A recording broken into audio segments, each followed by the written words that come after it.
नमस्कार दोस्तों, स्वागत है आपका हमारे YouTube चैनल जीके ट्रैकर पे। देखिए फ्रेंड, आज के वीडियो में हम बात करेंगे जो हमारी एक सीरीज़ है Uttarakhand GK book wise MCQ series. इसमें हम उत्तराखंड की इम्पोर्टेंट किताबों को MCQ के रूप में कवर कर रहे हैं।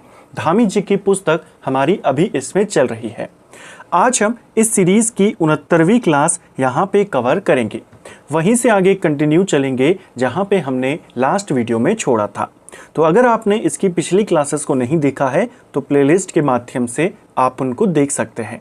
तो चलिए दोस्तों, आज के वीडियो को शुरू करते हैं। आज का हमारा पहला सवाल है, उत्तराखंड का पहला निवेशक सम्मेलन डेस्टिनेशन उत्तराखंड जो कि 7-8 अक्टूबर 2018 को हुआ, ये कहाँ पर आयोजित किया गया? ये क्वेश्चन डेट सहित आपसे पूछा गया था। 7-8 अक्टूबर को ये हुआ था 2018 में। उत्तराखंड का पहला निवेशक सम्मेलन है, डेस्टिनेशन उत्तराखंड के नाम से हुआ। ये हुआ था अंतर्राष्ट्रीय क्रिकेट स्टेडियम जो देहरादून में स्थित है, वहाँ पे। ऑप्शन बी सही उत्तर होगा। 9 नवंबर 2000 को जब उत्तराखंड राज्य का गठन हुआ, उस समय देश में कौन सी पंचवर्षीय योजना अस्तित्व में या संबंधित या संचालित थी? तो देखिए, सन 2000 में जब उत्तराखंड का गठन किया गया, उस समय देश में 9वीं पंचवर्षीय योजना चल रही थी। ऑप्शन बी सही उत्तर होगा। ठीक है, पूछा जा सकता है राज्य गठन को लेकर के, क्योंकि अब पैटर्न आपका थोड़ा सा चेंज हो रहा है, तो इतना सिंपल तो वो नहीं पूछेगा कि उत्तराखंड राज्य कब बना। कथन वाले में दे सकता है कि बताइए उस समय राष्ट्रपति ये थे, प्रधानमंत्री ये थे, पंचवर्षीय योजना ये थी। इस तरीके के सवाल बन सकता है। ठीक है, वैश्विक स्तर पर पारिस्थितिक मापन के लिए GEP यानी सकल पर्यावरण उत्पाद की अवधारणा की स्थापना सर्वप्रथम 1997 में किसके द्वारा की गई? देखिए, उत्तराखंड में GEP की अवधारणा का जो जनक माना जाता है वो अनिल प्रकाश जोशी को माना जाता है। ठीक है, 2021 में उत्तराखंड सरकार ने GEP को यहाँ पे ऑफिशियली स्वीकार किया कि पर्यावरण की भी हम यहाँ पे मापन करेंगे, उसके आधार पे देखेंगे उत्तराखंड की क्या स्थिति बनती है। लेकिन वैश्विक स्तर पर GEP को देने का काम रॉबर्ट कास्टंजा ने किया था। जो कास्टंजा है, ऑप्शन ए आपका सही आंसर होगा। सकल पर्यावरण उत्पाद के बारे में इन्होंने बताया। जैसे किसी भी देश की या किसी भी राज्य की अर्थव्यवस्था के बारे में अगर आपको जानना हो तो GDP मापी जाती है, ऐसे ही किसी भी जगह की अगर आपको पर्यावरण की स्थिति को जानना हो तो GEP को मापने की बात इन्होंने करी। उत्तराखंड में यह बात किसके द्वारा की गई? अनिल प्रकाश जोशी के द्वारा की गई। इसमें अंतर्गत या इसके अंतर्गत 4 प्रमुख प्राकृतिक जो घटक हमारे होते हैं उनको आधार माना जाता है, उसके आधार पर GEP को मापा जाता है। ये 4 घटक कौन कौन से हैं? ये क्वेश्चन बना था पेपर में। एक होती है हवा, दूसरा होता है पानी, तीसरा होता है जंगल और चौथा होता है मिट्टी। इन चारों के आधार पर किसी भी राज्य या किसी भी देश का GEP तय होता है। ठीक है, IIT रुड़की के संबंध में सही कूट का चयन कीजिए। पहला, 1949 में इसका नाम रुड़की विश्वविद्यालय किया गया था। क्या ये सही है? पहला आपका बिल्कुल सही होगा। यह एशिया का पहला इंजीनियरिंग कॉलेज था जिसकी स्थापना 1947 में होती है। गलत होगा। इसकी स्थापना 1847 में हुई थी, ना कि 1947। 1847 में ये बनता है।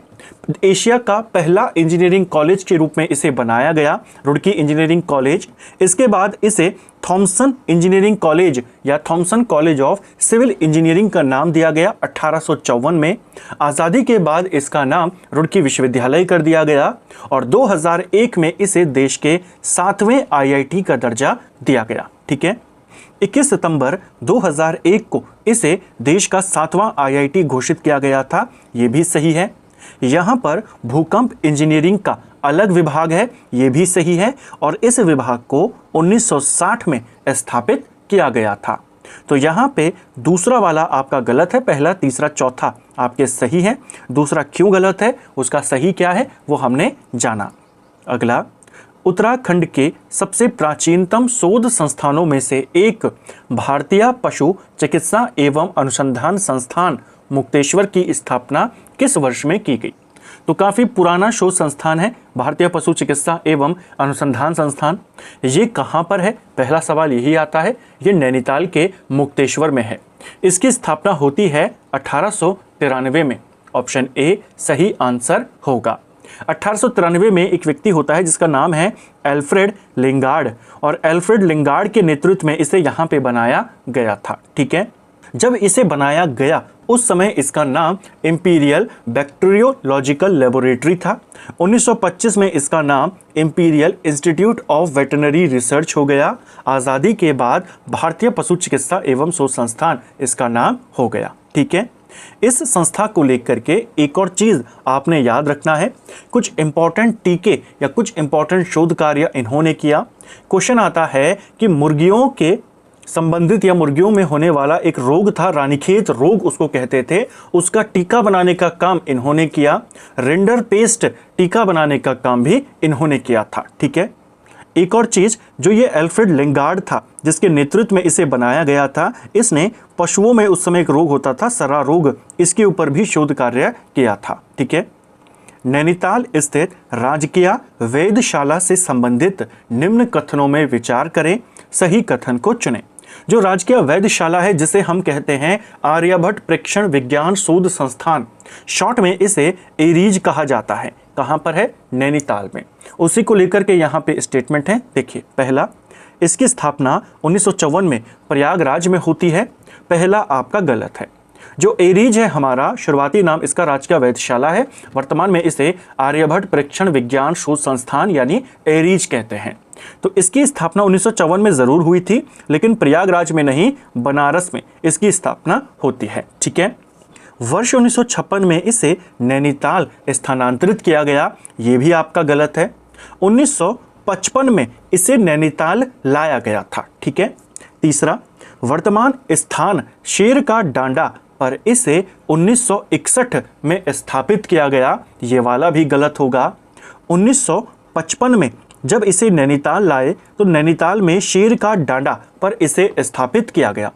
इसके बाद 1961 में इसे मनोरा पीकों पर स्थापित किया गया, जो मनोरा पीक है वहाँ पर स्थापित किया गया। वर्तमान में ये मनोरा पीक पर ही स्थित है। तो वर्तमान स्थल पर इसे कहाँ पर लाया गया, मनोरा पीक में 1961 में, ना कि शेर का डांडा। आपसे पूछा है कौन सा कथन सही है, इनमें से कोई नहीं। देश का पहला वन महाविद्यालय की स्थापना कब और कहां पर की गई? तो देश का पहला वन महाविद्यालय कब और कहां पर बना? देश का पहला वन महाविद्यालय 1878 में देहरादून में बना था। ऑप्शन डी सही उत्तर होगा। ठीक है, इसे डिट्रिच ब्रेंडिस जो था, जर्मनी का एक विशेषज्ञ था, जिसको भारतीय वन विभाग का पहला महानिरीक्षक भी बनाया गया। भारत में वन विभाग 1864 में बनता है। इसका प्रमुख जो था वो डिट्रिच ब्रेंडिस था। इसी ब्रेंडिस की सलाह पर अगले ही साल 1865 में भारतीय वन अधिनियम आता है। वनों को लेकर के भारत का पहला कानून कब आया? 1865 में, इसी जर्मन विशेषज्ञ ब्रेंडिस की सलाह पर, उसके सिफारिशों पर। और इसी ब्रेंडिस की सिफारिश पर 1878 में देश का पहला वन महाविद्यालय बनता है देहरादून में। 1884 में इसका नाम इंपीरियल फॉरेस्ट स्कूल कर दिया जाता है और 1906 में इसके साथ अनुसंधान कार्य जोड़ दिया जाता है और इसका नाम इंपीरियल फॉरेस्ट रिसर्च इंस्टीट्यूट कर दिया जाता है। ठीक है, और आज़ादी के बाद केवल फॉरेस्ट रिसर्च इंस्टीट्यूट यानी FRI हो जाता है। ठीक है, अगला, वन अनुसंधान संस्थान यानी FRI देहरादून के इतिहास के संदर्भ में कौन सा कथन गलत है? अब FRI के बारे में हमने ऊपर बात करी, उसी को लेकर के 4 स्टेटमेंट हैं। पहला, 1878 में देश का पहला वन महाविद्यालय देहरादून में स्थापित हुआ, सही है। 1884 में इसका नाम इंपीरियल फॉरेस्ट स्कूल रखा गया, ये भी सही है। इसके मुख्य भवन का निर्माण 1921 में किया गया, जिसके वास्तुकार CG ब्लूमफील्ड थे, क्या ये सही है? ये भी आपका बिल्कुल सही है। FRI का जो मुख्य भवन है यह ग्रीक और रोमन शैली में बना हुआ है, जिसके वास्तुविद या वास्तुकार जो थे CG ब्लूमफील्ड थे। ठीक है, इसकी आधारशिला 1923 में रखी जाती है, 1929 में जाकर के ये पूरा होता है। 1921 से बनना शुरू हुआ, नींव इसकी 1923 में रखी गई, बनकर तैयार हुआ 1929 में। इसके मुख्य भवन का उद्घाटन 1929 में लॉर्ड रीडिंग ने किया था। ये गलत है, उस समय वाइसरॉय इरविन था भारत का, इरविन ने इसका उद्घाटन किया था, ठीक है, ना कि रीडिंग। तो डी वाला आपका गलत है। एक और सवाल आपसे पूछा जाता है कि एफआरआई का जो मेन गेट है, मुख्य गेट है, उसका नाम क्या है? तो एफआरआई के मुख्य गेट का नाम है ब्रेंडिस गेट, ठीक है, डिट्रिच ब्रेंडिस के नाम पे। देहरादून स्थित एफआरआई को किस वर्ष विश्वविद्यालय का दर्जा दिया गया? तो एफआरआई को डीम्ड विश्वविद्यालय का दर्जा ये मिलता है 1991 में। ऑप्शन बी सही आंसर होगा। इसके साथ अनुसंधान का कार्य 1906 में इसको जोड़ा गया था।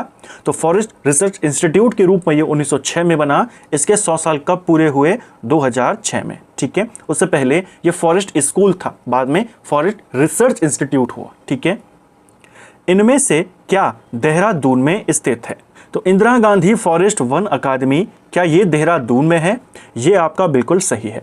फॉरेस्ट वन अकादमी पहले इसको बनाया गया था, ये बनती है 1938 में, बाद में 1987 में इसको दोबारा से गठित किया जाता है। इंदिरा गांधी का नाम इसमें जोड़ा जाता है, इंदिरा गांधी राष्ट्रीय फॉरेस्ट एकेडमी के नाम से ये बनती है। जब 1938 में बनी थी तो इंडियन फॉरेस्ट स्कूल के नाम से बनी थी, बाद में 1987 में इसे पुनर्गठन इसका किया गया। और ये कहाँ पर स्थित है? देहरादून में। वाडिया संस्थान, ये भी देहरादून में है, बिल्कुल सही है। वाडिया संस्थान 1968 में बना था और बना था दिल्ली के अंदर, लेकिन वर्तमान में देहरादून में है। देहरादून में इसे 1976 में लाया गया था। भारतीय पेट्रोलियम संस्थान, ये कहाँ है? ये भी देहरादून के अंदर स्थित है, ठीक है। 2005 के आसपास इसे बनाया गया था, पेपर में पूछा गया है। सभी के सभी हमारे देहरादून में आते हैं। जीबी पंत हिमालय पर्यावरण एवं विकास संस्थान कहाँ पर स्थापित है? तो जीबी पंत हिमालय पर्यावरण विकास संस्थान ये पड़ता है अल्मोड़ा के कटारमल में। ऑप्शन बी सही उत्तर होगा। रुड़की में स्थित प्रमुख वैज्ञानिक और अनुसंधान संस्थानों के संदर्भ में कौन सा कूट गलत है? आपने बताना है। केंद्रीय भवन अनुसंधान संस्थान रुड़की ये 1953 में बना, पहला आपका बिल्कुल सही है। क्वेश्चन आता भी है कि केंद्रीय भवन अनुसंधान संस्थान कहाँ पर है? तो ये रुड़की में है। सिंचाई अनुसंधान संस्थान ये भी रुड़की में है, 1928 में बना। राष्ट्रीय जल विज्ञान संस्थान ये भी रुड़की में है, 1979 में बना। तो तीनों इंपॉर्टेंट संस्थाएं हैं, तीनों केंद्रीय स्तर की संस्थाएं हैं, तीनों रुड़की में है। ये तीनों के तीनों यहाँ पे सही हैं, गलत कोई भी नहीं है, ठीक है। कुमाऊं के प्रमुख जनपदीय और वैज्ञानिक संस्थानों के भौगोलिक स्थान और वर्ष के संबंध में सही युग्म का चयन आपने करना कि कौन कौन से सही सुमेलित हैं। पहला है विवेकानंद कृषि अनुसंधानशाला, यह अल्मोड़ा में है और 1924 में बना था। क्या ये सही है आपका? ये आपका बिल्कुल सही यहाँ पे होगा, ठीक है। 1924 में बनता है, हालांकि बना कलकत्ता में था, 1936 में ये अल्मोड़ा में आया। तो वर्तमान में अल्मोड़ा में है, 24 में बना, सही है। राजकीय वेधशाला नैनीताल, ये आपका बिल्कुल सही। नैनीताल में से 1955 में लाया गया। वैसे इसकी स्थापना 1954 में होती है, फिर भी इसको यहाँ पे सही माना गया है। राष्ट्रीय शीत जल मत्स्यिकी अनुसंधान संस्थान भीमताल, ये 2006 में आया, ये भी बना हुआ है, सही यहाँ पे मिला हुआ है। यहाँ पे आपके सभी युग्म सही सुमेलित माने जाएंगे, ठीक है। फिर भी आपको दोनों वर्षों को याद रखना है, विकल्पों के आधार पे आपने देखना है कि कौन सा वाला विकल्प यहाँ पे सही हो सकता है, क्योंकि यहाँ पर आपके दो विकल्प बिल्कुल सही हैं। तो आपको फिर इसको भी सही मानना पड़ेगा और तभी आपका आंसर बनेगा डी। तो एग्जाम में विकल्प के आधार पे आपने देखना है कि वो कौन से वर्ष को सही मान रहा है। वो उत्तराखंड में आने की वर्ष को मान रहा है, स्थापना की बात को मान रहा है। जैसे यहाँ पर वो स्थापना की बात को सही मानता है, यहाँ पर उत्तराखंड में आने को सही मानता है, ठीक है। हिमालयन इंस्टीट्यूट हॉस्पिटल ट्रस्ट की स्थापना कब हुई? तो Himalayan institute hospital trust, Swami Ram Himalayan institute hospital trust इसको कहते हैं, 1989 में ये बना था। ऑप्शन बी सही उत्तर होगा। देहरादून में स्थित है, 2007 में इसे विश्वविद्यालय का दर्जा दिया गया था, ठीक है। उत्तराखंड मुक्त विश्वविद्यालय की स्थापना कब होती है? जो उत्तराखंड मुक्त विश्वविद्यालय है, उत्तराखंड ओपन यूनिवर्सिटी, ये पड़ती है हल्द्वानी के अंदर। इसकी स्थापना 2005 में हुई थी। ठीक है, इसके अलावा उच्च शिक्षा निदेशालय ये कहां पर है? ये भी हल्द्वानी में स्थित है। पंतनगर में जीबी पंत कृषि तथा प्रौद्योगिकी विश्वविद्यालय की स्थापना कब की गई? देश का पहला कृषि विश्वविद्यालय इसे माना जाता है, पंतनगर में स्थापित है। इसकी स्थापना 17 नवंबर 1960 को देश के पहले प्रधानमंत्री जवाहरलाल नेहरू के द्वारा करी गई थी। ठीक है, इसकी स्थापना किस वर्ष में हुई? 1960। आपको तिथि भी याद करनी है क्योंकि ये देश का पहला कृषि विश्वविद्यालय है। ठीक है, इसके जो पहले कुलपति थे उनका नाम doctor Kenneth Anthony Parker Stevenson था। ठीक है, रक्षा कृषि शोध संस्थान निम्न में से किस स्थान पर स्थापित है? तो उत्तराखंड में कई सारे ऐसे इंपॉर्टेंट संस्थान हैं जो पूछे जाते हैं, उन्हीं में से एक है रक्षा कृषि शोध संस्थान। ये पड़ता है आपका अल्मोड़ा में। ऑप्शन बी सही आंसर होगा। ऐसे ही आपसे पूछा जाता है defence electronic application laboratory deal, ये कहां पर है? तो ये आती है देहरादून के अंदर। ठीक है, हमने ऊपर देखा कि सेंट्रल बिल्डिंग रिसर्च इंस्टीट्यूट कहां है? Roorkee. Structural engineering research centre कहां है? वो भी रुड़की में है। ये कुछ इंपॉर्टेंट संस्था। Wadia institute of Himalayan geology, जैसे शॉर्ट में वाडिया संस्थान या वाडिया इंस्टीट्यूट कह देते हैं। क्वेश्चन आया था कि इसका संबंध किससे है? जियोलॉजी यानी भूविज्ञान से इसका संबंध है। ठीक है, इसकी स्थापना कब और कहां हुई थी? अब ये क्वेश्चन देखिए, आपको कंफ्यूज करने के लिए एग्जामिनर बना सकता है। आप सभी जानते हैं वाडिया संस्थान जो है ये देहरादून में है। देहरादून में स्थित है वर्तमान में। जब बना था तो देहरादून में नहीं था, बना था 1968 में। और कहां पर? दिल्ली में बना था। तो ऑप्शन सी सही आंसर होगा। फिर 1976 में इसे देहरादून लाया गया। हेमवती नंदन बहुगुणा गढ़वाल विश्वविद्यालय के संदर्भ में निम्नलिखित कथनों पर विचार करें और सही कथन को चुनें। 3 स्टेटमेंट हैं। पहला, इसके 3 परिसर बिड़ला कैंपस एक श्रीनगर में, वीजीआर कैंपस पौड़ी गढ़वाल में, स्वामी रामतीर्थ कैंपस टिहरी गढ़वाल में स्थित है। क्या ये सही है? तो जो हमारा एक मात्र केंद्रीय विश्वविद्यालय है हेमवती नंदन बहुगुणा गढ़वाल विश्वविद्यालय, इसके 3 कैंपस उत्तराखंड में बने हुए हैं। एक है बिड़ला कैंपस जो कि श्रीनगर में पड़ता है, दूसरा है डॉक्टर वी गोपाल रेड्डी परिसर यानी कि डॉक्टर वीजीआर कैंपस, ये पौड़ी में है, और तीसरा स्वामी रामतीर्थ कैंपस था बादशाही थौल में, जिसे बाद में सदैव सुमन विश्वविद्यालय के रूप में बनाया गया। तो पहला सही है आपका। इस विश्वविद्यालय की स्थापना के समय ही इसका नाम हेमवती नंदन बहुगुणा रखा गया था। क्या ये सही है? ये वाला गलत है। देखिए, उत्तराखंड के अंदर गढ़वाल विश्वविद्यालय और कुमाऊं विश्वविद्यालय दोनों के दोनों 1973 में बने थे। ये जो गढ़वाल विश्वविद्यालय है इसका नाम परिवर्तन होता है 1989 में। नाम परिवर्तन क्या होता है? इसके साथ एचएनबी का नाम जोड़ दिया जाता है, तो नाम हो जाता है हेमवती नंदन बहुगुणा गढ़वाल विश्वविद्यालय। इसके बाद आता ये डेट 15 जनवरी 2009 और तब इसे केंद्रीय विश्वविद्यालय का दर्जा मिलता है और इसका नाम हेमवती नंदन बहुगुणा केंद्रीय विश्वविद्यालय हो जाता है। ठीक है, तो दूसरा आपका गलत है। इसे 15 जनवरी 2009 को केंद्रीय विश्वविद्यालय का दर्जा मिला, ये आपका बिल्कुल सही है। तो पहला और तीसरा सही है, दूसरा गलत है। गुरुकुल कांगड़ी विश्वविद्यालय के ऐतिहासिक सफर के संदर्भ में सही कथन को चुनें। पहला, स्वामी श्रद्धानंद की प्रेरणा से 1901 में मुंशी अमन सिंह ने हरिद्वार में अपनी जमीन दान करी थी। पहला आपका बिल्कुल सही यहाँ पे होगा। तो देखिए, स्वामी श्रद्धानंद के द्वारा हरिद्वार में इसकी स्थापना की जाती है गुरुकुल कांगड़ी विश्वविद्यालय की। तो क्वेश्चन आता है उनको यहाँ पे जमीन किसने दान करी थी? तो मुंशी अमन सिंह का नाम आपने याद करना है। ठीक है, 1901 में जमीन दी जाती है, 1902 में यहाँ पर गुरुकुल कांगड़ी विश्वविद्यालय बनाया जाता है। 4 मार्च 1902 को स्वामी श्रद्धानंद ने गुंजरावाला से गुरुकुल कांगड़ी को यहाँ स्थानांतरित किया। जो इन्होंने ये विश्वविद्यालय बनाया था, स्वामी श्रद्धानंद ने ये पहले पंजाब के गुंजरावाला में स्थापित किया। किस वर्ष में? 1900 ईस्वी में। फिर उनकी मुलाकात मुंशी अमन सिंह से होती है, इनसे इनको प्रेरणा मिलती है, ये अपनी ज़मीन दान करते हैं 1901 में। और 1902 में ये जो गुंजरावाला विश्वविद्यालय था इसे गुरुकुल कांगड़ी में लाया जाता है, हरिद्वार में लाया जाता है। ठीक है, इसे विश्वविद्यालय अनुदान आयोग यूजीसी की सिफारिश पर 1962 में विश्वविद्यालय बनाया गया, ये वाला भी सही है। क्वेश्चन बनता है कि जो गुरुकुल कांगड़ी है इसे विश्वविद्यालय का दर्जा कब मिला, तो 1962 में मिला। तीनों के तीनों स्टेटमेंट आपके बिल्कुल सही यहाँ पर होंगे। ऑप्शन डी सही आंसर हमारा हो जाएगा, इसको भी आपने याद रखना है। तो फ्रेंड्स, ये था हमारा आज का वीडियो जिसमें हमने उत्तराखंड जीके के 20 इंपॉर्टेंट सवालों को यहाँ पे देखा। सभी क्वेश्चन को डिटेल के साथ यहाँ पे करने का भी हमने प्रयास किया। उम्मीद करता हूँ आपको आज का वीडियो पसंद आया होगा। अगर आपको ये वीडियो पसंद आई है तो वीडियो को लाइक करें, चैनल पर नए हैं चैनल को सब्सक्राइब करें, अपने दोस्तों के साथ शेयर करें। वीडियो आपको कैसे लगी कमेंट बॉक्स में हमें ज़रूर बताएं। Thank you friends.